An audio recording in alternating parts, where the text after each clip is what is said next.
Screen के अंदर वाला आदमी कागज को बंदूक बनाकर राहगीरों पर बिना किसी फर्क के गोलियां चलाने लगता है।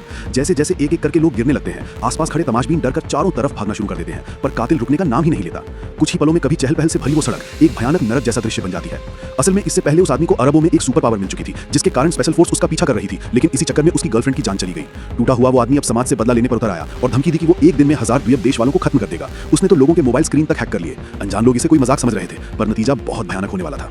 तभी सबको समझ आया, जब तक स्क्रीन नहीं देखोगे तो मारे नहीं जाओगे। लोगों ने घबराकर अपने फोन फेंक दिए, पर ये तो बस शुरुआत थी। आदमी ने फिर अपनी सुपर पावर का इस्तेमाल किया। सैकड़ों परमाणु बम एक साथ लॉन्च हो गए। उसके कंट्रोल में वे बम ऊंची ऊंची इमारतों की ओर उड़ने लगे। उसी वक्त एक बूढ़ा आदमी जिसके पास भी सुपर पावर थी अचानक सामने आ गया। वो उसे समझाने लगा कि बेगुनाह लोगों को मत मारो, लेकिन उस आदमी ने उसकी एक ना सुनी, तो बूढ़े ने भी अपना हथियार उठा लिया। ये देखकर वो आदमी आग बबूला हो गया और बूढ़े का पीछा करते करते आसमान तक पहुंच गया। लेकिन बूढ़ा अब तक अपनी नई नई शक्तियों को ठीक से समझ नहीं पाया था, इसलिए जल्दी ही वो एक छत पर गिर गया। आदमी पानी पीकर अपनी ताकत बढ़ाना चाहता था, लेकिन बूढ़े ने एक गोली चलाकर उसकी बोतल फोड़ दी। फिर बूढ़े ने अपनी पानी की बोतल निकाली। आदमी झपटकर उसका पानी छीन लेता है और आधी बोतल एक ही घूंट में पी जाता है। इसके बाद वो हाथों को हथियार बनाकर बूढ़े पर मिसाइलों की बारिश कर देता है। बूढ़ा भागता हुआ आखिरकार बाहरी अंतरिक्ष तक पहुंच जाता है और आदमी भी उसके पीछे पीछे। जैसे ही आदमी उसे अंतिम वार देने वाला था, उसके शरीर में अचानक गड़बड़ी होने लगी। असल में बूढ़े ने उससे जो पानी छिलवाया था उसमें नमक मिला था, और नमक वाली गोली उसकी सुपर पावर को उल्टा उसी पर असर करने लगती है। बूढ़े की शक्तियां कुछ देर के लिए खत्म हो जाती हैं, लेकिन आदमी भी अब बेहद कमजोर हो चुका है। मौका देखकर बूढ़ा अपना हथियार उठाता है और सैकड़ों परमाणु बम फायर होते ही वो आदमी हमेशा के लिए परमाणु महाप्रलय में खत्म हो जाता है।